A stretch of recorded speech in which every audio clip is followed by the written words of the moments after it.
অনুভবে তুমি সিজন 2 লেখনীতে লিজামনি পর্ব 43 2 দিন কেটে যায়।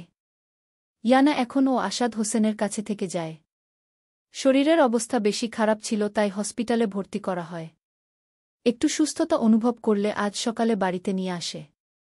ইয়ানা জানতে পারে অগ্নি চৌধুরী ভিলায় ফিরেছে, আর এই সংবাদ তাকে শিখা চৌধুরী জানিয়েছে। ইয়ানার অভিমানের পাল্লা ভারী হয়। স্বেচ্ছায় গিয়ে জীবনে ও কথা বলবে না সে এই লোকের সাথে। ইয়ানা ঘৃণা করলে ও তো লোকটাকে সে চায়, সেটা তো জানে। এরপর ও একবার তার খোঁজ নিল না, একবার দেখা করতে আসলো না। এতটা পর হয়ে গেছি আমি, নাকি সব ইন্টারেস্ট উঠে গেছে? হবে হয়তো এখন আর ভালো লাগে না। আগে তো এক রাত ছাড়তে চাইত না, আর আজ 4 দিন হয়ে যাচ্ছে, কিন্তু উনি দিব্যি থাকছে। একটু মনেও করল না আমাকে। যাওয়ার সময় তো একবার বলেও যায়নি। এতগুলো ফোন দিয়েছি, একবার রিসিভ পর্যন্ত করেনি। হৃদহীন লোক। যাব না আমি, থাকব না আমি উনার সাথে। এমন লোকের সাথে আর থাকতে চাই না। ইয়ানা ঠোঁট চেপে কান্না আটকিয়ে রাখে। ইয়ানা বারবার চোখের পানি নিবারণ করছে। কেন কান্না করছি আমি? একটুও কাঁদব না। যে আমাকে মনে রাখে না তার কথা মনে করে আমি কেন কাঁদব? আমার চোখের পানির দাম নেই? অবশ্যই দাম আছে। অপাত্রে কেন দান করব? ইয়ানা বেলকনিতে দাঁড়িয়ে বাতাস গায়ে লাগাচ্ছে। এমন সময় রুয়ানা রুমে প্রবেশ করে।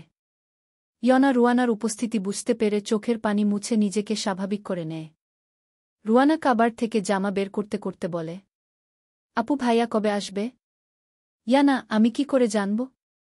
যার কথা বলছিস তাকে গিয়ে নিজে জিজ্ঞাসা কর। আমাকে জিজ্ঞাসা করছিস কেন?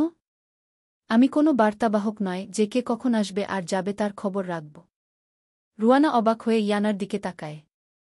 রুয়ানাকে অবাক হয়ে তাকিয়ে থাকতে দেখে ইয়ানা কিছুটা থমথমে খেয়ে যায়। রুয়ানা ইয়ানার পাশে বসে কপাল কুঁচকে বলে, তোমাকে আমি সাধারণ একটা প্রশ্ন করেছি, কিন্তু তুমি তো আমার কাছে রচনা ধরিয়ে দিয়েছ। যাই হোক, তুমি ভাইয়ার খবর না রাখলে কে রাখবে শুনি? ভাইয়ার কি আরেকটা বউ আছে নাকি? ইয়ানা কাটকাট জবাব দেয়, থাকলেও থাকতে পারে। সেটা কি আমাকে জানাবে নাকি? রুয়ানা অবাকের পর অবাক হচ্ছে। এমন তেরা তেরা কথা বলছে কেন এই মেয়ে? রুয়ানা ইয়ানার কপালে হাতের সামান্য ছোঁয়া দিয়ে বলে, এই আপু, তোমার জ্বর টর আসেনি তো? এমন লজিক ছাড়া কথা কেন বলছ? ভাইয়ার সাথে ঝগড়া হয়েছে তোমার? রুয়ানার কথায় ইয়ানা তাচ্ছিল্য হাসে। আনমনে আওড়ায়, একটু একা থাকতে দে রুই, শরীর ভালো লাগছে না। রুয়ানা, তুমি কি অসুস্থ আপু? আব্বু আম্মুকে বলবো। ইয়ানা, না হহ, কাউকে জানানোর দরকার নেই। মাথাটা হালকা ব্যথা করছে, একটু বিশ্রাম নিলেই ঠিক হয়ে যাবে। রুয়ানা বিষয়টা নিয়ে আর মাতামাতি করেনি। ইয়ানার শরীরটা একটু দুর্বল দেখাচ্ছিল। আব্বুকে নিয়ে 2 দিন প্রচুর ধকল গিয়েছে, হয়তো সেই কারণে শরীর হালকা অসুস্থ হয়ে পড়েছে। ইউবি তাদের অনেক সাহায্য করেছে, একজন বড় ভাইয়ের মতো পাশে থেকেছে। রুয়ানার ঠোঁটে কিঞ্চিত হাসি ফুটে উঠে। রাত 11:30, প্রায় 12টার কাছাকাছি। অগ্নি বিছানার উপর উবুর হয়ে শুয়ে আছে। উন্মুক্ত শরীরে ফর্সা পিঠ বিদ্যমান। ফর্সা পিঠে সাপের ট্যাটু চিকচিক করছে। অগ্নি ঘুমিয়ে আছে কিনা জানা নেই। ইউবি আর রায়ান রুমে ঢুকে। অগ্নিকে এইভাবে উবুর হয়ে শুয়ে থাকতে দেখে ইউবি হালকা চাপড় দেয় পিঠের উপর। অগ্নি নড়েচড়ে উঠে, চোখে খোলে তাদের দিকে বিরক্তি নিয়ে তাকায়। রায়ান এক গাল হেসে বলে, তাহলে তুই ঘুমাসনি, এমনি শুয়েছিলি? অগ্নি হেডবোর্ডে হেলান দিয়ে বসে। সবসময় পরিপাটি চুলগুলো এলোমেলো হয়ে পড়ে আছে। চোখে মনে হচ্ছে হাজারো ঘুম, কিন্তু চোখ মুখ শক্ত করে রায়ানের দিক তাকিয়ে বলে, বুকে একা রেখে এসে আমাকে জ্বালাচ্ছিস কেন? তাও আবার এত রাতে? বেরিয়ে যা তোরা, সকালে দেখা হচ্ছে। ইউবি অগ্নির দিকে কিছুক্ষণ তাকিয়ে থেকে গম্ভীর হয়ে বলে, সিরিয়াস হচ্ছিস না কেন তুই? অগ্নি ইউবির দিকে কপাল ভাঁজ করে তাকিয়ে বলে, কি নিয়ে সিরিয়াস হব? ইউবি, ইয়ানাকে নিয়ে আসছিস না কেন? অগ্নি বিরক্তিতে নাক মুখ কুঁচকে ফেলে। অন্যদিকে তাকিয়ে একটা গম্ভীর নিঃশ্বাস ছেড়ে বলে, আমি কেন নিয়ে আসতে যাব? যাওয়ার সময় কি আমার থেকে বলে গিয়েছে? ও জানে না আমি যে দেশে এসেছি? জানার পরও এখানে থাকছে কোনো সাহসে? বল তুই আমাকে।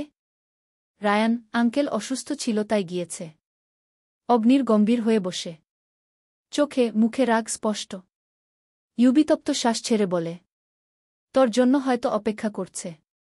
অগ্নি দাঁতে দাঁত পিষে বলে, আই ডোন্ট কেয়ার। গুরুত্ব থাকলে দূরত্ব কিছুই না। রায়ান, মেয়েটা কষ্ট পাবে।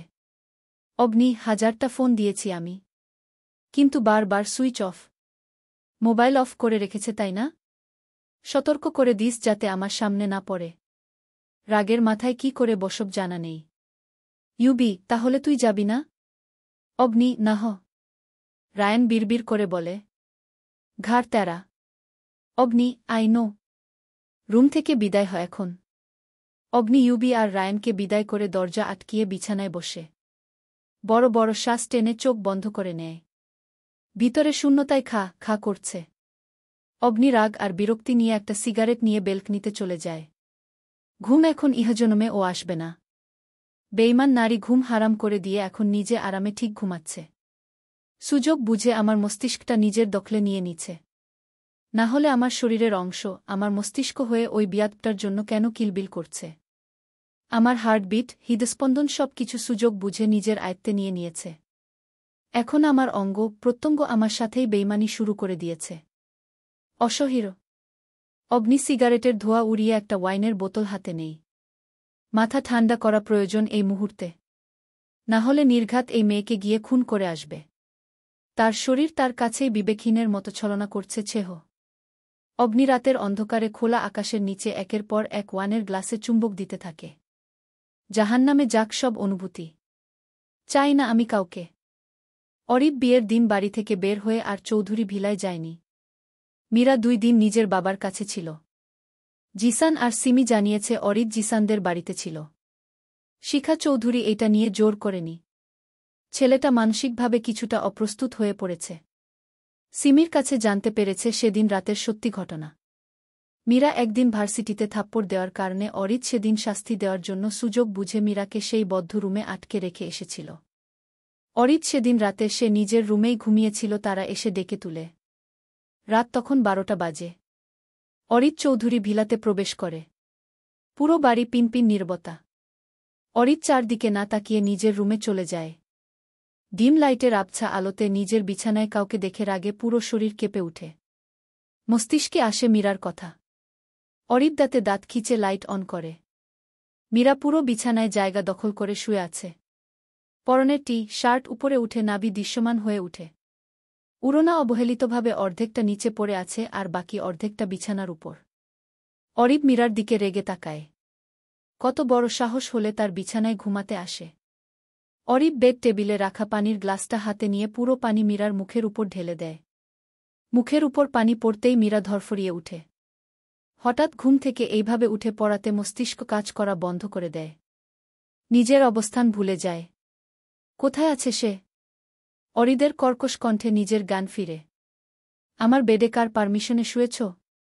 মীরা অরিদের রাগান্বিত মুখের দিকে এক পলক তাকায়। কিছুটা কষ্ট পায় কিন্তু তার তুলনায় রাগ হয় প্রচুর। কোনো ঘুমন্ত ব্যক্তিকের উপর বিবেকে পানি ঢেলে দেয়। অসভ্য একটা। অরিদ, খাম্বার মতো বসে না থেকে আমার বিছানা ত্যাগ করো। মীরা ভালোভাবে বসে। এরপর অরিদের দিকে তাকিয়ে চোখে চোখ রেখে বলে, কত বড় অমানুষ হলে ঘুমন্ত ব্যক্তির উপর পানি ঢালেন। আর কবুল নিশ্চয় আপনার বাড়ির মালির উদ্দেশ্যে বলেনি যে তার বিছানায় গিয়ে ঘুমাব। যাকে বিয়ে করেছি তার বিছানায় ঘুমানোটা কি উচিত নয়? মীরার কথায় অরিদ হু হু করে হেসে উঠে। মীরা চোখ ছোট ছোট করে তাকায়। এই অশব্দ এইভাবে হাসছে কেন? অরিদ নিজের হাসি থামিয়ে ঠাট্টা করে বলে, তুমি কি কোনোভাবে নিজেকে আমার বউ দাবি করা শুরু করে দিয়েছ? লিসেন মীরা, অরিদ চৌধুরী এই জন্মে তোমাকে কখনো বউ হিসেবে মেনে নিবে না। বলেছিলাম কবুল বলো না। বরবাদ করে দিব তোমার জীবন। আজ আমার কথা শুনলে অন্তত ভালো থাকতে। মীরা শান্ত সুরে বলে, আমিও আপনাকে স্বামী হিসেবে কখনো মানব নামি অরিদ চৌধুরী। আর আপনার বউ ভাবাটা তো বিলাসিতা। বিয়ে আমি নেচে নেচে করতে চলে আসিনি। বরং আপনার অমানুষিক কাজের জন্য আজ আমি এই পর্যায়ে দাঁড়িয়ে আছি। দোষ আপনার আর গুটি আমি। অরিদ কটমট চোখে তাকায় মীরার দিকে। মীরা বিছানা থেকে নেমে বলে, শুয়ে পড়ুন আপনার বিছানায়। আমি ডিভানে যাচ্ছি। অরিদ বিরক্তি নিয়ে বলে। জাহান্নামে যাও। অরিদের কথা কানে গেলেও সেটা নিয়ে মীরা মাথা ঘামায় না। সহ্য করতে হবে তার সবকিছু। সে চলে যায় বিছানা ছেড়ে দিয়ে। অরিদ সেদিকে এক পলক তাকিয়ে ওয়াশরুমে চলে যায় শাওয়ার নেওয়ার জন্য। পুরো শরীর ঘামে জবজব হয়ে আছে। এখন শাওয়ার না নিলে ঘুমানো যাবে না। অরিদ শাওয়ার শেষ করে ওয়াশরুম থেকে বের হয়। পরনে হাঁটু পর্যন্ত শর্ট প্যান্ট পরা আর গায়ে হাতা কাটা গেঞ্জি। পেশিবহুল শরীরে পানি চিকচিক করছে। মীরা আর চোখে একবার তাকিয়ে চোখ সরিয়ে নেয়। মীরার হাত পা কাঁপছে। কোনো এক অজানা ভয় আঁকড়ে ধরেছে। জীবনের প্রথম কোনো ছেলের সাথে এক রুমে। শত্রুর সাথে এক রুমে থাকার অনুভূতি অন্যরকম। যদি সে আবার হয় নজর কাড়া হ্যান্ডসাম। আচ্ছা শিখা চৌধুরী এমন কি হারবাল ক্ষেত যে উনার দুইটা ছেলেই এমন হ্যান্ডসাম? মীরা নিজের ভাবনায় নিজেই বিরক্ত হয়। কী সব ভিত্তিহীন ভাবনা আসছে মাথায়। হঠাৎ পুরো রুম অন্ধকার হয়ে যাওয়াতে মীরা চিৎকার দিয়ে ডিভান থেকে উঠে বসে। সাথে সাথে রুমের লাইট জ্বলে উঠে। অরিদ রেগে মীরার দিকে তাকিয়ে তিরিক্ষে মেজাজে বলে। এই মেয়ে এইভাবে চিৎকার করছো কেন? হ্যাঁ মীরা, আপনি ডিম লাইট সব অফ করে দিয়েছেন কেন? বিদঘুটে অন্ধকারে আমার ভয় হয়। অরিদ, এইটুকু কলিজা নিয়ে এসেছ আমাকে চ্যালেঞ্জ করতে? সামান্য অন্ধকারকে ভয় পাও? মীরা গম্ভীর হয়ে বলে। জন্ম থেকে কেউ ভয় নিয়ে জন্মগ্রহণ করে না। কোনো কিছুকে ভয় পাওয়ার এক অদৃশ্য কারণ থাকে। আমি যে পরিস্থিতি দিয়ে পার হয়ে এসেছি মেয়ে হয়ে পার করে দেখান। এরপর অন্যকে উপহাস করবেন। অরিদ কিছুটা বিরক্তি হয়ে বলে। ভয় হলেও কিছু করার নয়। পারলে বেলকনিতে গিয়ে ঘুমাতে পারো। আমি আলোতে ঘুমাতে পারি না। মীরার এইবার ধৈর্যের বাঁধ ভেঙে যায়। সামান্য রাগ দেখিয়ে বলে। এই মাঝরাতে শত্রুতা কেন শুরু করে দিয়েছেন? অরিদ, কবুল কেন বলেছ? বারবার না করেছিলাম। মীরা তাচ্ছিলা হাসি দিয়ে বলে। বিয়ে মানেন না কবুল নিয়ে পড়েছেন কেন এইভাবে? অরিদ দাঁত খিচে বলে। এইটাই তো সমস্যা। না মানলেও তো মানতে হচ্ছে। না হলে তো ঘাড় ধাক্কা দিয়ে রুম থেকে বের করে দিতাম। মীরা, আমিও মেবি আপনার রুমে আসতাম না। নিশ্চিন্তে লাইট অফ করে ঘুমাতে পারেন। অন্ধকারে আমার ফোবিয়া আছে। আপনার কারণে যদি টরে যায় সেটার জন্য জেল তো আছেই। আমি খাতা কলমে লিখে দিয়ে যাব আমার মৃত্যুতে আপনি দায়ী। মীরার কথায় অরিদ রহস্যময় হাসি দিয়ে বলে। তোমার মতো 10টা মীরাকে খুন করে গায়েব করার মতো ক্ষমতা আমাদের চৌধুরী বাড়ির ছেলেরা রাখে। এইসব ফালতু ভয় দেখিয়ে লাভ নেই। মীরা, গর্বের বিষয় এইটা। ভাই যদি হয় পুরো মাফিয়া প্যালেসের লিডার। আন্ডারওয়ার্ল্ডের গ্যাংস্টার বসের ভাইকে ভয় দেখানো যে বোকামি সেটা আমি ও জানি। ভাই করে দিনে 10টা খুন, সেখানে সে একটা করলেই বা সমস্যা কোথায়? ভাই যদি পৃথিবীর 9 অন্যায় কাজের সাথে যুক্ত থাকতে পারে সেখানে সে একটা অন্যায় করলে দোষ কোথায়? আরে চলে এইসব। আপনাকে ভয় দেখতে যাব কেন? অরিদ চট করে তাকায় মীরার দিকে। মীরার সাবলীল ভঙ্গির কথা বলার স্টাইল দেখে অরিদ অবাক হয় প্রচুর। এই মেয়ে সব কিছু জানে তাহলে? অরিদ গম্ভীর হয়ে বলে। তুমি সব জানো? মীরা হেসে বলে। আপনি যা জানেন তার চেয়ে ও একটু বেশি জানি। অথবা যা জানেন না তা জানি। অরিদ, কোথায় থেকে জেনেছ এইসব? কার থেকে জেনেছ? ভাইয়ার আসল পরিচয় বাহিরের কেউ তো জানার কথা না। মীরা মুচকি হাসি দেয়। এরপর অরিদের উদ্দেশ্যে বলে। কিভাবে জেনেছি? কোথায় জেনেছি সেটা আপনার না জানলে ও চলবে। Good night. মীরা শুয়ে ঠোঁট চেপে হাসে। অরিদ গম্ভীর হয়ে কিছুক্ষণ বসে থাকে। এরপর লাইট অফ করে ডিম লাইট জ্বালিয়ে দিয়ে নিজে ও শুয়ে পড়ে। ইয়ানা গভীর ঘুমে বুঁদ হয়ে আছে। বাড়ির চারপাশে নিস্তব্ধ পরিবেশ। খোলা দরজা দিয়ে বেলকনি পেরিয়ে মৃদু বাতাস আসছে রুমে। ঠান্ডা আবহাওয়ায় ইয়ানা কোমর পর্যন্ত নরম চাদর জড়ানো। হঠাৎ কারোর স্পর্শে কেঁপে উঠে। স্পর্শ গভীর থেকে গভীর হতে থাকে। ইয়ানার শরীর নড়ছে না কিন্তু কোষগুলো এখন ও সজাগ। গলায় ব্যথা অনুভব করতেই চট করে চোখ মেলে তাকায়। শরীরের উপর কারোর অস্তিত্ব বুঝতে পেরে তার দিকে তাকায়। ব্যক্তিটির হাতের বিচরণ তার পৃষ্ঠদেশ জুড়ে। গলায় মুখ ডুবিয়ে আছে। ইয়ানা অবাক হয়। সাথে সাথে অভিমানের পাল্লা আরও ভারী হয়ে উঠে। 4 দিন থেকে 5 দিন হতে চল একটা দিন তার খোঁজ নিয়েছে। জানতে চেয়েছে কেমন আছি আমি। একটা বার বলে গিয়েছে আমাকে।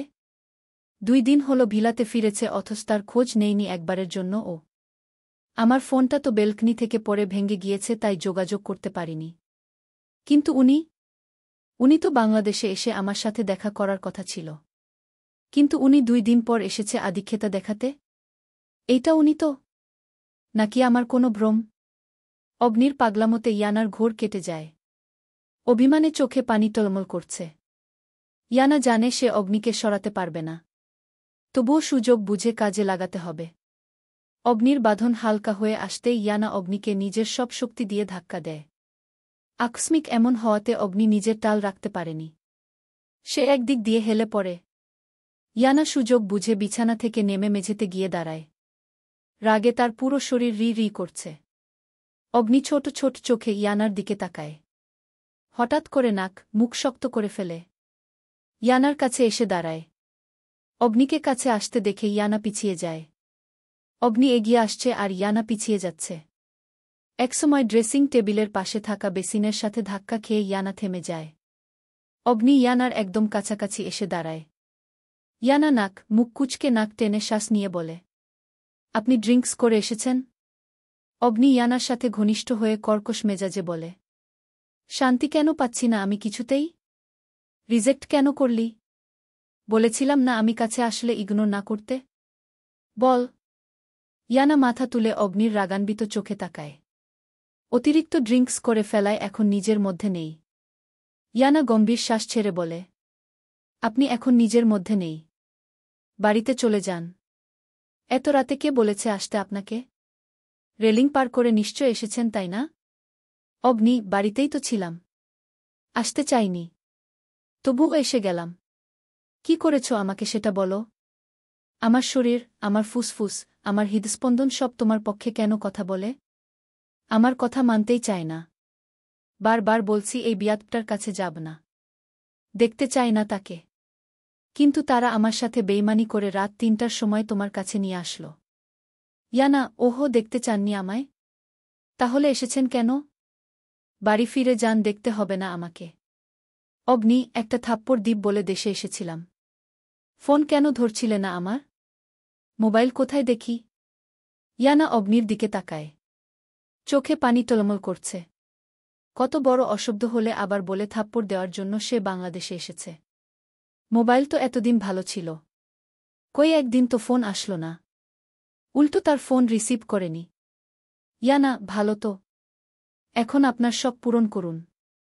এত কষ্ট করে যখন আসলেন থাপ্পড় দেওয়ার জন্য, এই যে গাল দুইটা আছে, ইচ্ছেমত কয়েকটা থাপ্পড় দিয়ে বেরিয়ে যান আমার রুম থেকে।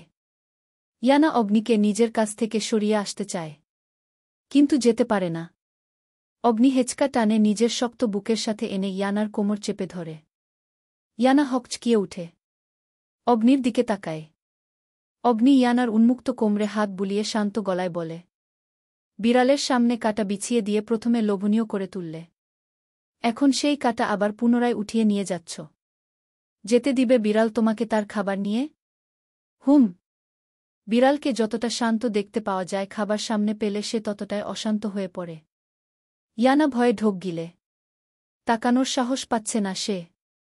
অগ্নির ইঙ্গিত বুঝার ক্ষমতা আছে তার। আর সে বুঝেছে ও। ইয়ানা ঠোঁট বিজিয়ে নিচু স্বরে বলে, কী সব বলছেন? ছাড়ুন আমাকে। অগ্নি ইয়ানার দিকে ঝুঁকে হিসিয়ে বলে, আমার হৃৎপিণ্ড তোমার বিরুদ্ধে সংকেত তুলছে। তারা বলছে যাতে না ছাড়ি। আটকে রাখি নিজের ভিতরে। একদম নিজের সাথে। ইয়ানা, দেখুন অনেক রাত হয়েছে। আপনিও ক্লান্ত মনে হচ্ছে। চোখ মুখ একদম লাল হয়ে আছে আপনার। বাড়িতে গিয়ে রেস্ট নিন। অগ্নি ইয়ানার কথা কানে তুলে না। সে নিজের হাতের বিচরণ আরও গভীর করে তুলে। অবাধ্য এই বিচরণ বিভিন্ন জায়গায় ছড়িয়ে পড়ছে। অগ্নি নিজের হাতের দিকে তাকিয়ে ইয়ানার ভীতু মুখের দিকে তাকায়। এরপর হালকা শব্দে রহস্যময় হাসি দেয়। অগ্নির হাসির দিকে তাকিয়ে ইয়ানা কাপা কণ্ঠে বলে, এইভাবে কাছে আসছে কেন? অগ্নি আরও ঘনিষ্ঠ হবে হিসিয়ে বলে, গভীর রজনী, তোমার কাপা শরীর, আমার উত্তপ্ত মন, সাউন্ড প্রুফ রুম। রাত 12টার সময় তো কাছে আসার পর্যাপ্ত সময় বেইবি। 2টি নিঃশ্বাস একত্রে বাঁধার। ইয়ানা অগ্নির শার্ট শক্ত করে খামচে ধরে। আমার রুম সাউন্ড প্রুফ না। ইয়ানার অবস্থা দেখে অগ্নি ঠোঁট চেপে হাসে। ইয়ানাকে আরও ভয় দেখানোর জন্য কানের কাছে হিসিয়ে বলে, কিছু যায় আসে না। তাহলে চলো যাওয়া যাক নিঃশ্বাস এক করার জন্য। ইয়ানা অগ্নিকে ছাড়িয়ে নিতে নিতে বলে, খবরদার কাছে আসবেন না। আপনার ছোঁয়া বিষাক্ত লাগছে। কথা শেষ না হতেই নিজের চুলে টান অনুভব করে। গলায় কেউ শক্তভাবে চেপে ধরে। মনে হচ্ছে জীবন বেরিয়ে আসার উপক্রম। শ্বাস বন্ধ হয়ে আসবে এমন সময় অগ্নি ইয়ানার গলা থেকে হাত সরিয়ে নেয়। ইয়ানা গলায় ধরে কাশছে। চোখ থেকে পানি টলমল করে পড়ছে। অগ্নির এমন উন্মাদ রূপ দেখে ইয়ানা ঠোঁট চেপে কান্না আটকিয়ে রাখে। ইয়ানা চোখ বন্ধ করে রেখেছে। শরীর অসম্ভবভাবে কাঁপছে। পর্যাপ্ত পানির অভাবে গলা শুকিয়ে আসছে। ইয়ানার এমন অবস্থা দেখে অগ্নি চাপা হাসে। অগ্নির হাত আলতো হয়ে আসে। কোমর ছেড়ে দিয়ে ইয়ানার গালে স্পর্শ করে। ইয়ানা সেই সুযোগের ব্যবহার করে চট করে নিজেকে ছাড়িয়ে নিয়ে ওয়াশরুমের দরজার ভিতরে ঢুকে যায়। কিন্তু শেষ রক্ষা হয়নি। বাধা পড়ে যায় আবার ও অগ্নির বাঁধনে। অগ্নি ইয়ানার কোমর ধরে বেসিনের উপর বসিয়ে দেয়। ইয়ানা ভয়ে চোখ বড় বড় করে ফেলে। অগ্নির ঠোঁটে বাঁকা হাসি। ইয়ানার ঠোঁট তিরতির করে কাঁপছে। অগ্নি ইয়ানার ঠোঁটের দিকে তাকিয়ে ইয়ানার চোখের দিকে তাকায়। নিজের হাতটা মিররের উপর রেখে অন্য হাত ইয়ানার কোমর চেপে ধরে ঠোঁটে ঠোঁট মিলিয়ে দেয়। ইয়ানা চোখ মুখ খিচে অগ্নির শার্ট শক্ত করে চেপে ধরে। অগ্নি নিজেকে নিয়ন্ত্রণ রাখার জন্য সমস্ত শক্তি দিয়ে মিরর চেপে ধরে। অগ্নির দন্তের ঘর্ষণে ইয়ানা সিটিয়ে যাচ্ছে। ধৈর্য ধরার ক্ষমতা পেরিয়ে যাচ্ছে। ইয়ানা একদিকে হেলে পড়ে কিন্তু তার আগেই অগ্নি আগলে নেয়। অগ্নির পাগলামো দ্বিগুণ বাড়তে থাকে। কিছুক্ষণ পর কিছু টাং শব্দে ইয়ানা কেঁপে উঠে। ইয়ানা চোখ বড় বড় করে ফেলে। আয়না ভেঙে গিয়েছে। বেসিনের উপরের অংশ আর নিচের অংশ জোড়া লাগানো স্থানে ফাটল সৃষ্টি হয়। অগ্নির উন্মাদনায় বারবার শব্দ সৃষ্টি হচ্ছে। ইয়ানা থামাতে চায় কিন্তু সম্ভব হচ্ছে না। অগ্নি পুনরায় ইয়ানার ঠোঁটে ঠোঁট মিলাতে আসলে ইয়ানা সুযোগ বুঝে হুট করে অগ্নির নিচের ঠোঁট কামড়ে ধরে। অগ্নি বারবার ঠোঁট নাড়াতে চায় কিন্তু কামড়ে ধরে রাখার কারণে নাড়াতে পারছে না। হুঁশ ফিরে আসে তার। ঠোঁট ছেড়ে দেয়। অগ্নি ইয়ানার থেকে চোখ সরিয়ে আয়নার দিকে তাকায়। আয়না অনেক জায়গা নিয়ে ফেটে গিয়েছে। বেসিনের উপরের অংশ মজবুত তবুও হালকা হেলে পড়েছে। ইয়ানা পড়ে যাওয়ার ভয়ে অগ্নিকে শক্ত করে চেপে ধরে। অগ্নি বিরক্তির শ্বাস ফেলে ইয়ানাকে কোমর ধরে নিচে নামিয়ে দেয়। ইয়ানা এখনও বরফের মতো জমে আছে। অগ্নির থাবা কোনো সিংহের থেকে কম নয়। ইয়ানা ঠোঁট হাত দিয়ে ধরে রেখেছে। প্রচণ্ড ব্যথা করছে ঠোঁট আর গলা। অগ্নি বেসিন আর আয়নার দিকে তাকিয়ে তিরক্ষী মেজাজে বলে, তোমার বাবা কি ভালো বেসিন লাগাতে পারেনি? কি প্রয়োজন ছিল এখন ভাঙ্গার? পুরো মুডের 12টা বাজিয়ে দিয়েছে। আর এইভাবে আমার ঠোঁট কামড়ে ধরে রেখেছিলে কেন ইডিয়েট? অগ্নির রাগ দেখে ইয়ানা আয়নার দিকে তাকায়। আয়না আর বেসিনের দিকে তাকাতেই সে তাজ্জব বনে যায়। অগ্নির দিকে না তাকিয়ে বেসিনের দিকে তাকিয়ে বলে, এইবার ভাবেন কতটা কন্ট্রোললেস আপনি। এত শক্ত তবুও আয়না ভেঙে গিয়েছে, বেসিন হেলে পড়েছে। এরা ও আপনার অধৈর্য মুহূর্ত সহ্য করতে পারে না, অথচ আমি কিভাবে সহ্য করি? অগ্নি ইয়ানার দিকে তাকিয়ে ঠোঁট কামড়ে হেসে বলে, তুমি ট্রেনিং প্রাপ্ত। ওরা তো আর ট্রেনিং প্রাপ্ত নয়। ইয়ানা তাচ্ছিল্য হাসি দিয়ে বলে, আসলেই আমি ট্রেনিং প্রাপ্ত। না হলে এত কিছু সহ্য কি করে করি বলুন তো? আপনার বিষাক্ত কথা, আপনার পরিচয়, আপনার অবহেলা, আপনার উপেক্ষা সব সহ্য করছি। আপনি উপেক্ষা করলে ইটস ওকে, বাট আমি একটু অভিমান করে দূরে সরে গেলে শুরু হয়ে যায় আপনার হিংস্রতা। ইয়ানা হালকা শ্বাস নিয়ে বিছানায় বসে। অগ্নি কপাল কুঁচকে ইয়ানার দিকে তাকিয়ে আছে। ইয়ানা ঠোঁট ভিজিয়ে আবার বলে, কত কিছু সহ্য করছি আপনি বুঝতে পারছেন মি চৌধুরী? আপনি খুন করে হাত রক্তাক্ত করে আসেন আর সেই হাত আমি ধৌত করে দিচ্ছি। ওয়াক গ্রোন্যাক্ট। কোথায় যান, কি করেন সেটা জানার তো অধিকার কখনো হয়নি। বিদেশ চলে যান অথচ আমি জানি না। এমন অনেক দিন গিয়েছে আপনার জন্য অপেক্ষা করতে করতে ঘুমিয়ে পড়েছি অথচ আপনি বাড়ি ফিরেননি। এমনও দিন গিয়েছে 2-3 দিন পর পর বাড়ি ফিরতেন। শিশু পাচার, নারী পাচার সবকিছুর সাথে যুক্ত আপনি। অগ্নির শান্ত আওয়াজ, পাচারের মধ্যে আমি নেই। ইয়ানা রেগে তাকায় অগ্নির দিকে। আর অভিনয় করবেন না প্লিজ। আর কত বোকা বানাবেন? আপনার টর্চার সেলে আপনার অবাধ্য হয়ে এত বড় অন্যায় কাজে যুক্ত অথচ আপনি বসে আছেন। বুঝাতে এসেছেন আমাকে? এতটা বোকা মনে হয়? সরাসরি যুক্ত না হলেও সাহায্য করেন অনেক। ইয়ানার ফুপিয়ে কেঁদে উঠে। অগ্নি রুমে কিছুক্ষণ গম্ভীর পায়চারি করে বলে, এমন কিছুই নয়। অযথা অপবাদ দিলে মেরে 7 ফুট মাটির নিচে ঢুকিয়ে দিয়ে আসব। ইয়ানার সাবলীল উত্তর, মেরে কেন দিচ্ছেন না? আপনার হাতে তো ক্ষমতা আছেই। অগ্নি, আমি কিন্তু ধৈর্য হারা হচ্ছি ইয়ানা। আমি নিজের রাগ কন্ট্রোল করতে পারি না। ধৈর্য খুব কম আমার। সত্যি খারাপ কিছু করে বসব। ইয়ানা অশ্রু চোখে অগ্নির দিকে তাকায়। বুকটা ভেঙে আসছে। সুন্দর করে একটু মিষ্টি কথা বলে বুকে টেনে নিলেই তো ইয়ানা গলে যায়। সবকিছু ভুলে হামলে পড়ে তার বুকে। কিন্তু এসেছে পর থেকেই ধমক দিয়ে যাচ্ছি। আমি না হয় কষ্ট থেকে কথাগুলো বলছি, কিন্তু উনি কি পারছেন না আমাকে বুকে টেনে নিতে? এসে একের পর এক স্বীকার উক্তি দিচ্ছে। উনি আসতে চায়নি এখানে, এরপর ও এসে পড়েছে। আবার বলছে তাকে থাপড়ানোর জন্য দেশে এসেছে। ইয়ানা দাঁতে দাঁত চেপে কটমট করে বলে, চলে যান আমার চোখের সামনে থেকে। অসহ্য লাগছে আপনাকে এই মুহূর্তে।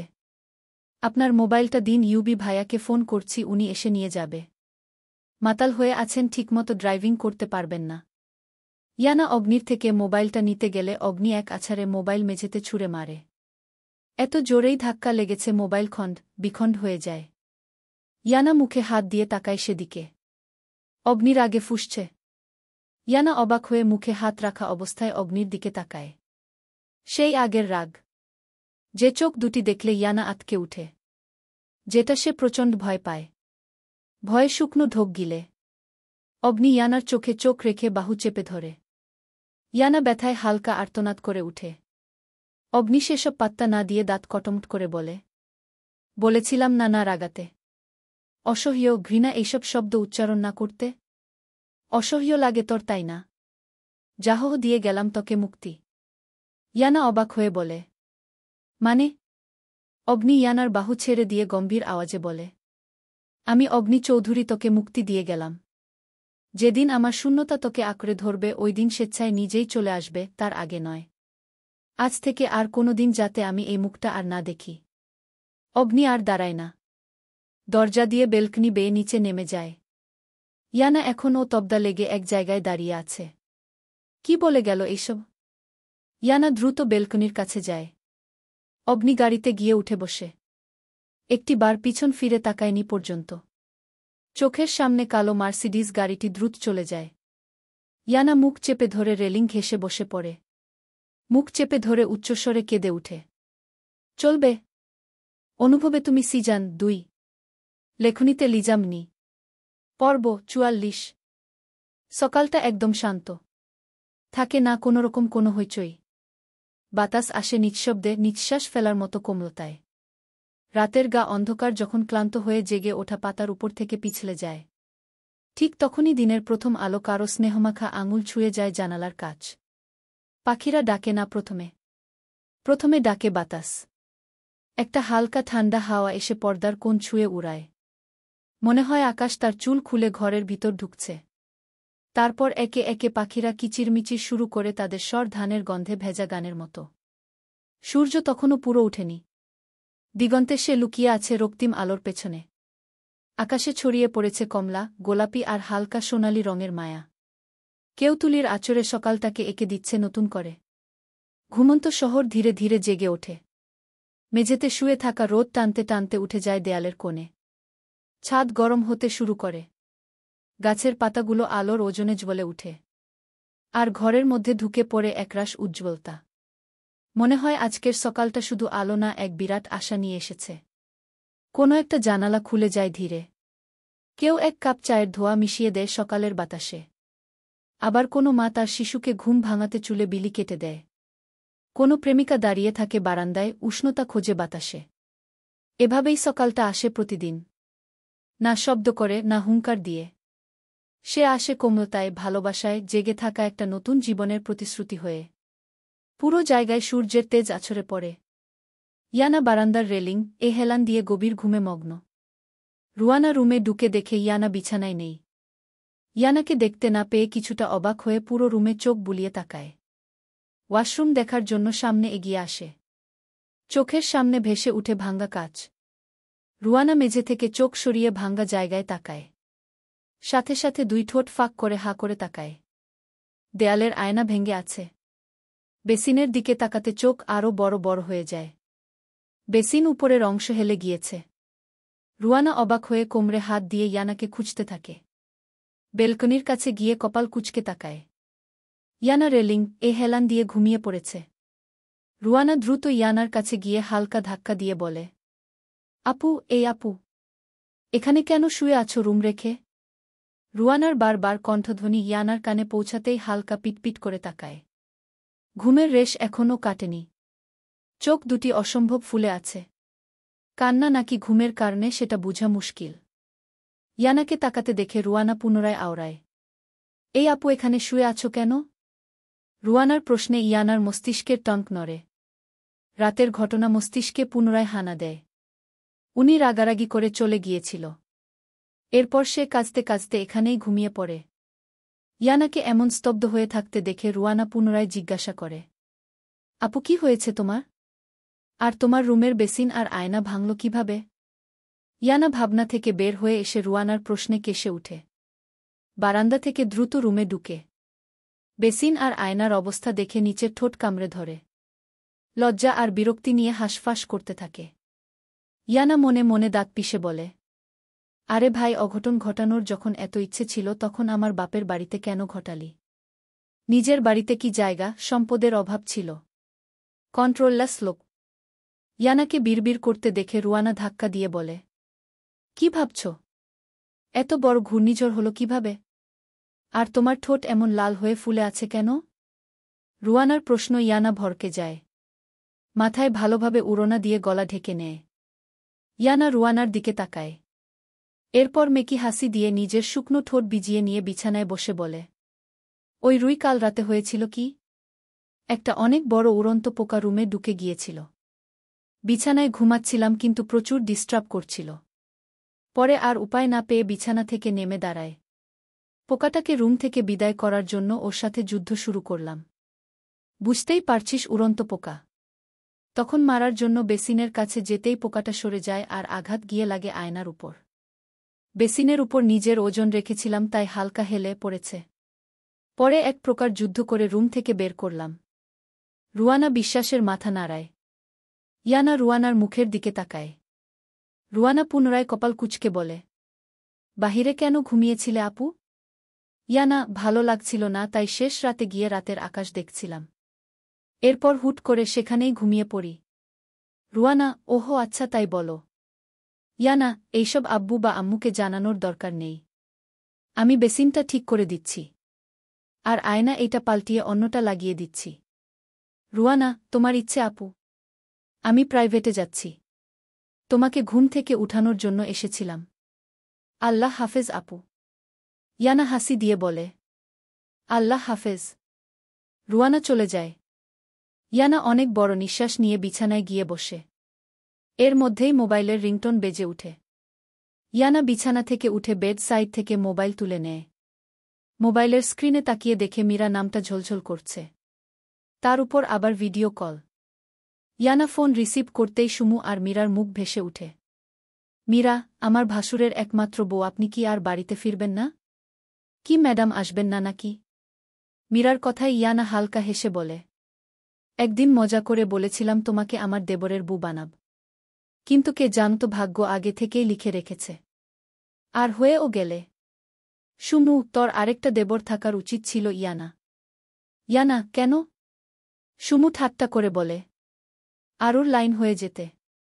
সুমুর কথায় মীরা আর ইয়ানা হেসে উঠে।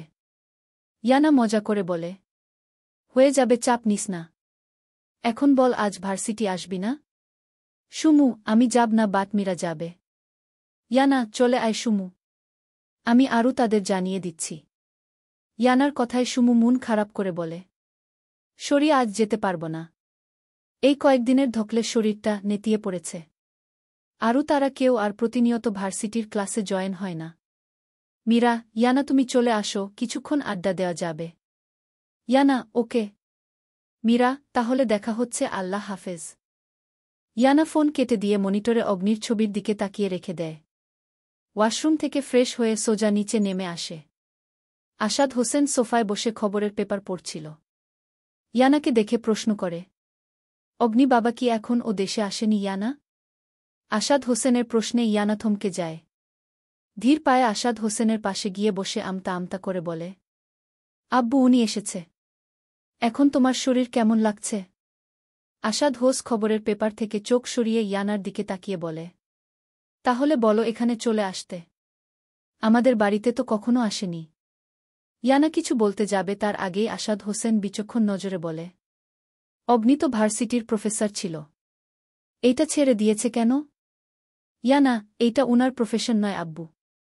আসাদ হোসেন গম্ভীর হয়ে বলে, তাহলে করতে গিয়েছিল কেন?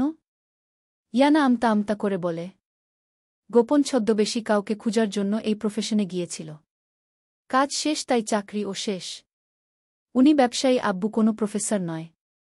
আসাদ হোসেন কিছুক্ষণ গম্ভীর হয়ে বসে পুনরায় প্রশ্ন করে, গোয়েন্দাগিরি কেন করতে গিয়েছিল? মেয়েকে বিয়ে দিয়েছিলাম মন্ত্রী প্লাস প্রফেসর ভেবে, কিন্তু এখন হয়ে গেল বিজনেসম্যান। ইয়ানা মেকি হাসি দেয়। উনি কোনো ভার্সিটির প্রফেসর নয় কিংবা কোনো বিজনেসম্যান বা মন্ত্রীও নয়। উনার এমন এক প্রফেশন যা শুনলে তোমাদের চোখের ঘুম চলে যাবে। মেনে নিবে তো তুমি? নাকি জানার পর শুরু হবে এক তাণ্ডব? ভোর আলো কাউচ ভেদ করে জিম রুমে প্রবেশ করছে। জিমঘরটা ঘামে, জেদে, রাগে চারপাশ ভারী হয়ে উঠে। ইয়ানার কাছ থেকে এসেছে পর থেকে সে এখানে সময় ব্যয় করছে। বারে যায়নি, তাই রাগ মেটাতে জিম করাটাকে অস্ত্র হিসেবে বেছে নেয়। অগ্নি পুশ আপ দিচ্ছিল এমন সময় ইউবি, রায়ান, আরিফ ঢুকে। অগ্নির পুরো শরীর ঘামে জবজব। ফর্সা জিম করা বডিতে ঘাম চিকচিক করছে। লম্বা চুলগুলোর পাশ দিয়ে ঘাম পড়ছে। আরিফ অগ্নিকে দেখে বিড়িবিড় করে বলে, ক্রাশ খেলাম। আরিফের কথায় ইউবি আর রায়ান ভ্রু নাচিয়ে তাকায়। তাদের তাকানো দেখে আরিফ থমথমে খেয়ে যায়। কথাটা তো সে মনের ভুলে বলে ফেলেছিল। রায়ান এক ভ্রু নাচিয়ে বলে, কবে থেকে তোর ছেলেদের প্রতি আকর্ষণ বৃদ্ধি পাওয়া শুরু করেছে আরিফ? এই তুই ঠিক আছিস তো? তোর ইয়েতে কোনো প্রবলেম দেখা দেয়নি তো আবার? সত্যিটা বলবি, ডাক্তারের কাছে নিয়ে যেতে হবে তাহলে। রায়ানের কথায় আরিফ চুপসে যায়। সামান্য লজ্জা পেয়ে যায়। রায়ানের উদ্দেশ্যে জোরপূর্বক হাসি দিয়ে বলে, এক লাইন কথাকে রচনা বানিয়ে দিচ্ছ ভাই। তেমন কিছুই নয়। প্রয়োজনের চেয়ে বেশি ড্যাশিং লাগছিল তাই বলেছি। অ্যাসিস্ট্যান্ট হিসেবে প্রশংসা করেছি, অন্য কিছু নয়। আরিফের থমথমে মুখ দেখে রায়ান শব্দ করে হাসে। ইউবি তাদেরকে দেখে অগ্নি উঠে দাঁড়ায়। হাতের গ্লাভস খুলে একটা টাওয়াল হাতে নেই। এরপর শরীরের ঘাম মুছতে মুছতে এগিয়ে এসে বলে, তোরা এখানে কি করছিস? রায়ান, বুছারা দেবদাসকে দেখতে এসেছি। কাল রাতে কোথায় গিয়েছিলি? অগ্নি কাউচের উপর বসে পানি খেয়ে বলে, নজরদারি করছিলি? ইউভি, একদম না। শুধু ছাদে হাঁটছিলাম। এমন সময় দেখলাম অগ্নি চৌধুরী অধৈর্য হয়ে কোথাও যাচ্ছে। কাউকে মাটিতে পুঁতে ফেলতে গিয়েছিলি নাকি ইয়ানার কাছে গিয়েছিলেন বস? অগ্নি টাওয়ালটা রেখে গম্ভীরতা নিয়ে বলে, ইয়ানা, টিয়ানা কাউকে চিনি না আমি। অগ্নির স্বীকার উক্তিতে সবাই তাজ্জব বনে যায়। এই ছেলে নাকি ইয়ানাকে চিনে না? এতদিন কার জন্য এমন পাগলামি করেছে? মাথা ঠিক আছে এই ছেলের? আরিফ অবাক হয়ে বলে, ভাই, আপনি আপনার বুকে চিনেন না? অগ্নির সরল উক্তি। না হ, কোনো বিয়াদবকে মনে রাখার কথা নাকি? রায়ান সিরিয়াস ভঙ্গিতে বলে, তুই সত্যি ভুলে গিয়েছিস অগ্নি?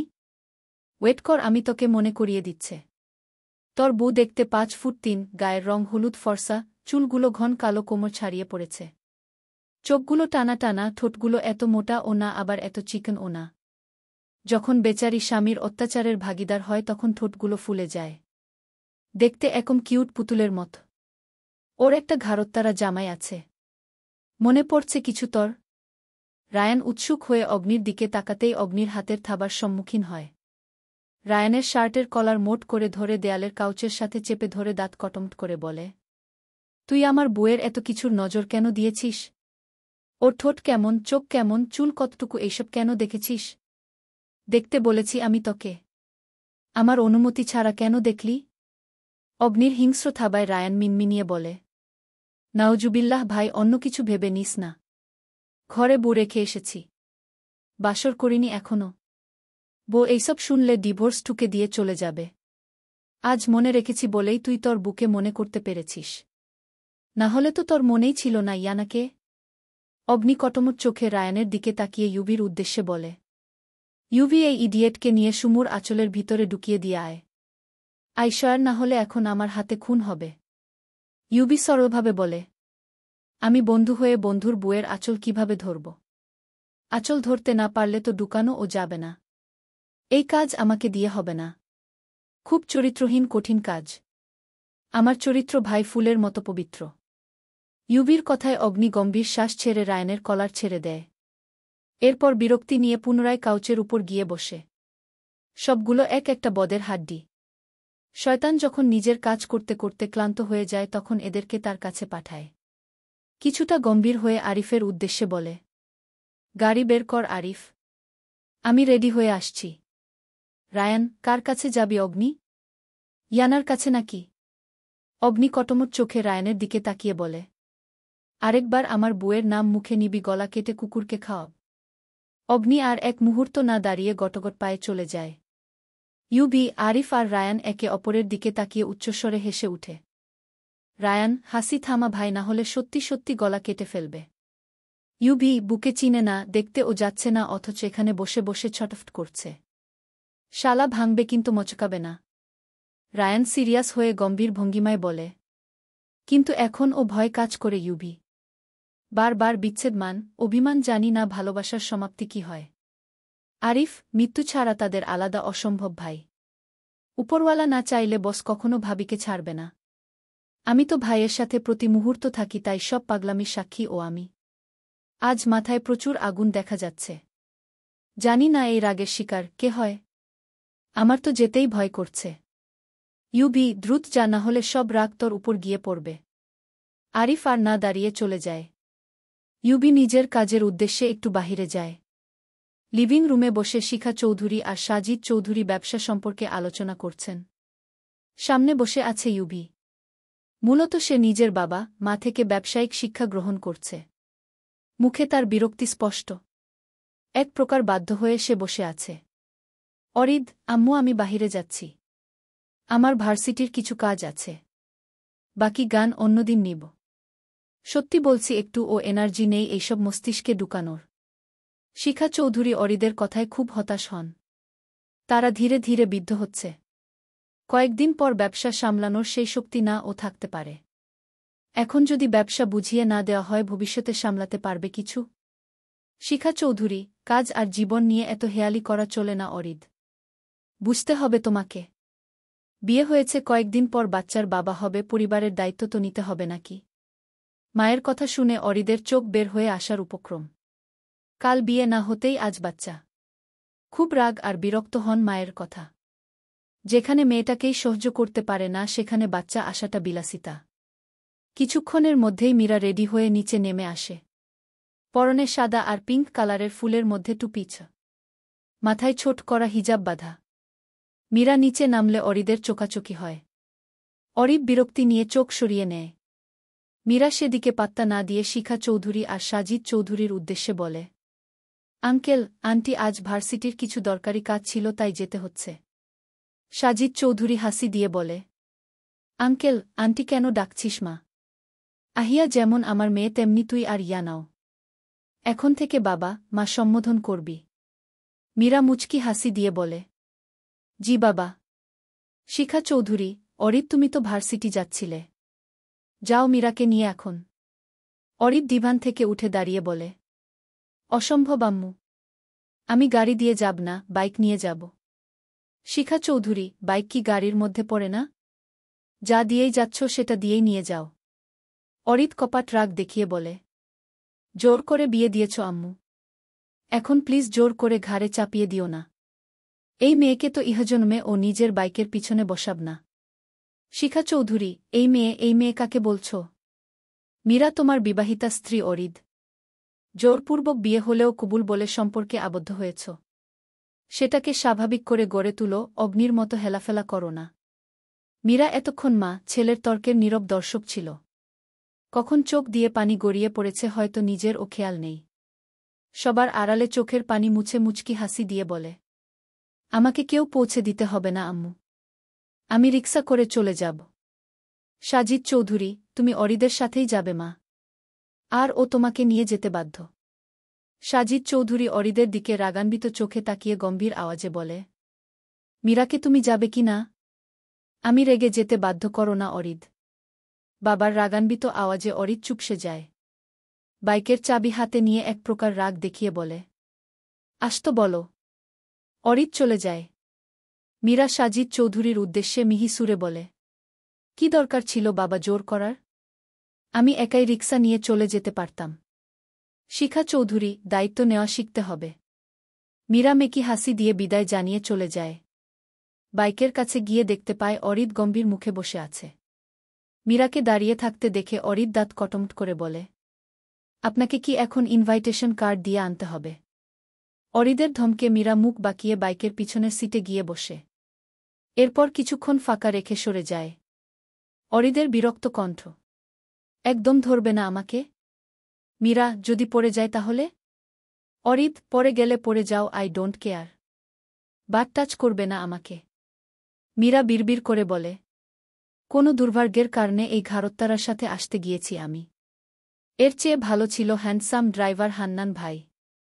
স্মার্ট ছিল, গেলেও শান্তি পেতাম। অরিদ, আমার বাড়ির ড্রাইভারের দিকে নজর দেওয়া শুরু করলে। মীরা, অতিরিক্ত স্মার্ট তাই। অরিদ, চোখ আর রুচি খারাপ হলে যা হয়। অরিদ গাড়ি স্টার্ট দেয়। মীরা প্রস্তুত ছিল না। স্টার্ট দেওয়ার সাথে সাথে ভয়ে অরিদকে আঁকড়ে ধরে শার্ট খামচে ধরে। গাড়ি থেমে যায়। কিছু মুহূর্তের জন্য অরিদ স্তব্ধ হয়ে যায়। শরীরে ঘাম ছুটে যাওয়ার উপক্রম। মীরা নিজের অবস্থান বুঝতে পেরে সরে এসে বসে। নিজের কাজে নিজেই বিরক্ত হয়। এখন নিশ্চয় তাকে অনেকগুলো কথা শোনাবে। বলবে যেই সুযোগ পেয়েছ এমনি উপরে উঠে গিয়েছ। কিন্তু মীরার ভাবনাকে মিথ্যে প্রমাণ করে অরিদ শান্ত কণ্ঠে আওড়ায়, হালকা ভাবে ধরে বসো, না হলে পড়ে যাবে। মীরা অবাক হয়ে বলে, এইমাত্র না বললেন টাচ যাতে না লাগে? অরিদ কিরমিরিয়ে বলে, অয়থা কাজ একটা কাজ চাপিয়ে দিয়েছে আমার ঘাড়ে। তুমি পড়ে যাও অথবা মরে যাও সেটা নিয়ে কোনো মাথা ব্যথা নেই। বাট সাজিদ চৌধুরী আর শিখা চৌধুরী তোমাকে আমার সাথে পাঠিয়েছে। কিছু হলে তো আমাকে ধরবে, তাই না? নিজেকে ব্যালেন্স করার ক্ষমতা ও তো নেই। তার নমুনা এই মাত্র দেখলাম।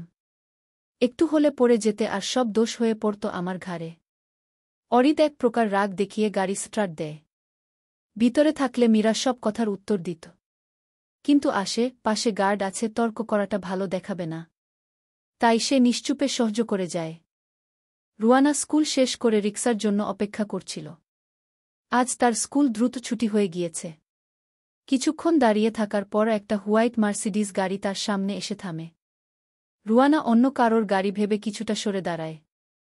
ঠিক তখন ওই একটা শব্দ এসে কানে কম্পন সৃষ্টি করে, লিটল গার্ল উ। রুয়ানা সামনে থেকে চোখ সরিয়ে সেদিকে তাকায়। ইউবি গাড়ির কাউচ নামিয়ে সেদিকে মুচকি হাসি দিয়ে তাকিয়ে আছে। রুয়ানার মুখে হাসির ঝিলিক ফুটে উঠে। রুয়ানা এক গাল হেসে বলে, ইউবি ভাইয়া, আপনি এখানে? কোনো কাজে এসেছিলেন? ইউবি কিছুক্ষণ রুয়ানার মিষ্টি মুখটার দিকে তাকায়। এই পিচ্চিটা কি তার অনুভূতির আওয়াজ শুনতে পায় না? এত আদুরে কেন এই মেয়ে? উফাফ, ইউবি কন্ট্রোল। একটা হাসি দিয়ে তোর শক্তি গায়েব করার ক্ষমতা রাখে এই মেয়ে। আমার লিটল গার্ল। ইউবি নিজের ভাবনায় নিজেই হেসে রুয়ানার দিকে তাকিয়ে বলে, এসেছিলাম তো একটা কাজে। বার দূর থেকে দেখলাম একটা পিচ্চি মেয়ে দাঁড়িয়ে আছে। একটু সামনে এগিয়ে আসতেই দেখতে পায় আমার খুব পরিচিত একজন ব্যক্তি দাঁড়িয়ে আছে। তাই চলে আসলাম তোমার কাছে। ইউবির মুখে পিচ্চি শুনে রুয়ানা ভাবুক হয়ে পড়ে। সে ক্লাস 9 থেকে 10-এ উঠবে, এখনও পিচ্চি রয়েছে। আয়নার সামনে তো প্রতিনিয়ত নিজেকে দেখি, দেখতে তো আপুর মতো ওই বড়। তাহলে আমাকে পিচ্চি বলে কেন? রুয়ানা মিহি সুরে বলে, আমি পিচ্চি নয় ভাইয়া। রুয়ানার কথায় ইউবি শব্দ করে হেসে বলে, আমিও তো চাই লিটল গার্ল তুমি অনেক বড় হও। আমার কাজে একটু সুবিধা করে দাও। রুয়ানা, বুঝিনি ভাইয়া। ইউবি, সময় আসলে বুঝে নিও। চলো তোমাকে পৌঁছে দিয়ে আসি। রুয়ানা নাখোঁজ করে বলে, না ভাইয়া, কষ্ট করতে হবে না। আমি একটা রিক্সা নিয়ে চলে যাব। ইউবি, সমস্যা নেই লিটল গার্ল। গাড়িতে উঠো। রুয়ানা উঠতে না চাইলে ইউবির কথায় এক প্রকার বাধ্য হয়ে উঠতে হয়। রুয়ানা গাড়িতে উঠলে ইউবি মিররের দিকে তাকায়। রুয়ানা আর তাকে একসাথে মিলিয়ে বিড়বিড় করে বলে, না হো, এতটা ও ব্যবধান নয়। এখন কাজে লেগে পড়তে হবে। মীরা আর ইউবি ভার্সিটির প্রায় কাছাকাছি চলে আসে। এমন সময় হুট করে অরিদ বাইক থামিয়ে দেয়। মীরা অবাক হয়ে জিজ্ঞাসা করে, থামিয়েছেন কেন? অরিদের গম্ভীর আওয়াজ, নামো। মীরা, কি হো? আমাকে এখন এখানে নামিয়ে দিবেন? বাকি রাস্তা কি হেঁটে হেঁটে যাব? অরিদ, আগে নামো। এতদিন তো বসে বসে খেয়েছ। এখন হাঁটার মাধ্যমে ব্যায়াম করো, নহলে একদিন ভুঁড়ি হয়ে যাবে। মীরা, আপনার বাড়ির খাওয়ার খুঁটা দিচ্ছেন? ইউবি, খাচ্ছ সেটা তো আর মিথ্যে না। সেটা খুঁটা দিলেই কি আর না দিলেই কি? আর খবরদার ভার্সিটিতে আমার কাছাকাছি ঘেঁষবে না। ইভেন কেউ যাতে না জানে আমাদের বিয়ে হয়েছে। মীরা বাইক থেমে নেমে গম্ভীর হয়ে বলে, আপনার মতো অভদ্রকে স্বামী হিসেবে পরিচয় দিতে আমি মীরা বসে নেই। আপনার আর আমার সম্পর্ক না রুমে আছে আর না বাহিরে। পরিস্থিতি বুঝেন? সেই পরিস্থিতির কারণে থাকতে হচ্ছে একসাথে। না হলে রাস্তা আলাদা ওই হতো। অরিদ, সেটা মাথায় রেখে চলবে সবসময়, যাতে কেউ কিছু জানতে না পারে। মীরা, ভার্সিটিতে অনেক স্মার্ট ছেলে আছে, তাদের সাথে লাইন মারলে আমার কাজে আসবে। আপনার মতো জোকারের সাথে কে গিয়ে কথা বলব? হ্যাঁ? মীরা আর দাঁড়ায় না।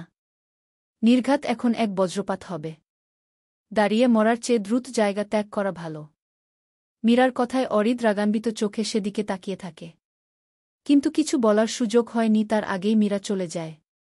ভার্সিটির মধ্যে সুদর্শন ব্যক্তিটাকে এই মেয়ে জোকার বলছে। নির্ঘাত এই মেয়ে পচা খাবার খেয়ে বড় হয়েছে, তাই ভালো আর খারাপের মর্ম বুঝে না। মীরা ভার্সিটির কাছে যায়। পাশে রয়েছে এক নামি দামি কফিশপ। তার পাশেই খোলা আকাশের নিচে ছোট একটা কফিশপ। মীরা এগিয়ে যায় সেদিকে। আর কিছুক্ষণের মধ্যে ইয়ানার দেখা মিলে। এক গাল হেসে ইয়ানার সামনে গিয়ে বসে। শরীর লেট হয়ে গিয়েছে। Iyana, it's okay. আমি যে কারণে তোমার সাথে দেখা করেছি সেটা আগে আলোচনা করা যাক। মীরা, হুম বলো। ইয়ানা শান্ত সুরে জিজ্ঞাসা করে, ভাইয়ার সাথে সম্পর্ক কেমন চলছে মীরা? মেনে নিয়েছে তোমাকে? বিয়ের দিন তো চলে আসতে হলো, তাই জিজ্ঞাসা করছি। মীরা, এই লেজ কাটা বাদরের কথা জিজ্ঞাসা করো না ইয়ানা। আগে জানতাম মেয়েরা শুধু ঝগড়া করে, এখন উনাকে দেখে ধারণা পাল্টে গিয়েছে। এত ঝগড়ুটে ছেলে জীবনেও দেখিনি। ইয়ানা হালকা হেসে বলে, তোমাকে মানিয়ে নিতে হবে মীরা। অরিদ ভাইয়া খারাপ ছেলে নয়। বিয়েটা যেভাবে হয়েছে তাতে ভাইয়া মানসিকভাবে ডিস্টার্ব। সম্পর্কটা মানতে পারছে না। আর তোমাদের সম্পর্ক প্রথম থেকেই শত্রুতা, এত তাড়াতাড়ি নরমাল হওয়ার নয়। মীরা শ্বাস ছেড়ে বলে, মানিয়েই তো নিতে চাচ্ছি ইয়ানা। বাবাকে অনেক কষ্টে মানিয়েছি। শুধু দোয়া করো আমার জন্য। আমার সাথে বিয়াদবি করলে আমিও তেমনভাবেই সোজা করব। মীরার কথায় ইয়ানা শব্দ করে হাসে। মীরা, তোমার আর ভাইয়ার দূরত্বের কারণ? ইয়ানার মনটা বিষিয়ে উঠে। কান্না গলায় এসে আটকে যায়। বুকটা ধুক করে উঠে। ইয়ানা কান্না আটকিয়ে বলে, সময়ের সাথে অনেক কিছুই পরিবর্তন হয় মীরা। দূরত্ব কি যায় আসে? আমার পুরোটা জুড়েই তো উনি মীরা। সবাই নায়কের জন্য অপেক্ষা করে, আমি না হয় আমার গল্পের ভিলেনের জন্য অপেক্ষা করলাম। মীরা, অপেক্ষা যাতে সীমিত হয় ইয়ানা। কারণ সবকিছুর এক নির্দিষ্ট সময় থাকার প্রয়োজন। বেশি বা কম হলে বিপরীত প্রতিক্রিয়া দেখা দেয়। ইয়ানা মলিন হাসে। মীরা কফিতে চুমুক দিয়ে বলে, আজ সকালে জিম থেকে আসার পর ভাইয়াকে খুব অগুছালো লাগছিল। চুলগুলো এলোমেলো, চোখ মুখ লাল হয়ে আছে। কেউ ভয়ে কিছু জিজ্ঞাসা করেনি। ভাইয়া ও কারোর সাথে কোনো কথা না বলে উপরে চলে যায়। কিছুক্ষণের মধ্যে রেডি হয়ে গম্ভীরভাবে আরিফ ভাইয়ের সাথে চলে আসে। একটা প্রশ্ন ছিল ইয়ানা। ইয়ানা, হুম বলো। মীরা, বলছিলাম ভাইয়ার সাথে থাকতে তোমার ভয় হয় না? মীরার প্রশ্নে ইয়ানা শব্দ করে হেসে উঠে। কোনোরকম হাসি থামিয়ে বলে, কেমন প্রশ্ন এইটা মীরা? হয়তো আর 5 জন সাধারণ দম্পতির মতো আমাদের সংসার না, তাই বলে ভয় পেতে যাব কেন? মীরা, সত্যি ভয় পাও না? বিশ্বাস করবে না ইয়ানা এক বাড়িতে থাকি সেটা ভেবেই আমার লোমকূপ দাঁড়িয়ে যায়। ইয়ানা চুপসে যায়। মুখের মধ্যে বিরাজ করে একঝাঁক দুর্বলতা। মিহি আওয়াজে বলে, আগে ভয় পেতাম না মীরা। সবার মতো স্বাচ্ছন্দ্যে সংসার করেছি। কিন্তু এখন ভয় পায় প্রচুর। জনি, সেই ফুচকাওয়ালা আরও অনেকের বিকৃত লাশের দৃশ্য ভুলে যায়নি। সেই গোপন কক্ষের ভয়ানক সেই মানুষগুলো, যাদেরকে অগ্নি চৌধুরী নিজের কাছে রেখেছে এত বছর। সেই রাতের ভয়ানক খুনের দৃশ্য কিছুই ভুলেনি মীরা। উনি কাছে আসলেই ভয় কাজ করে, কিন্তু নিজেকে সামলে রাখি কঠিনভাবে। এরপর ও শক্ত কথা বলে ফেলি মনের ভুলে। আমার বিষাক্ত কথা উনি সহ্য করতে পারে না মীরা। কিন্তু তবুও নিজেকে আটকাতে পারি না। কি করব, সব অতীত আর ভয়াবহতা চোখে ভেসে উঠে। কি করব মীরা? কিভাবে স্বাভাবিক হব বলো আমাকে? ইয়ানার চোখ দিয়ে নোনাজল গড়িয়ে পড়ে। মীরা আশ্বস্ত করে বলে, নিয়তি বলে মেনে নাও ইয়ানা। শুধু মনে রাখবে তোমার জীবনে কোনো নায়কের আগমন ঘটেনি। ঘটেছে এক ভিলেনের আগমন। মানতে হবে আর সেটা মেনে নাও। ইয়ানা গম্ভীর হাসি দিয়ে বলে, হুম। মীরা, আমি তো মাঝে মাঝে ভেবেই অবাক হয়ে যায়। আমি অগ্নি চৌধুরীর সাথে এক বাড়িতে থাকছি। সেই অগ্নি চৌধুরী যার আঙ্গুলের এক ইশারায় কাণ্ডা থমথমে খেয়ে যায়। যার শরীরে থাকে সবসময় কালো হুডিতে আবৃত ছদ্মবেশী আস্তরণ। খুব কাছের কেউ ছাড়া তার চেহারা কেউ কখনো দেখেনি। শুধু হালকা ব্রাউন কালারের চোখ দুটি সবার পরিচিত। উনার স্টাইল, অ্যাটিটিউড আর সেই ব্রাউন চোখেতেই সব মেয়েরা ফিদা হয়ে থাকে। এক নজর দেখার জন্য কত মেয়ে মরিয়া হয়ে আছে। আর সেখানে আমি মীরা এক বাড়িতে বসবাস করছি, তাও আবার সম্পর্কে আমার বড় ভাই হয়। এইটা কি আমার দুর্ভাগ্য নাকি সৌভাগ্য? ইয়ানা, দুর্ভাগ্য। মীরা ঠোঁট উল্টে বলে, এইভাবে বলো না। একসময় আমারও ক্রাশ ছিল। ইয়ানা কপাল কুঁচকে তাকায়। ইয়ানার তাকানো দেখে মীরা বলে, আরে এইভাবে তাকিও না।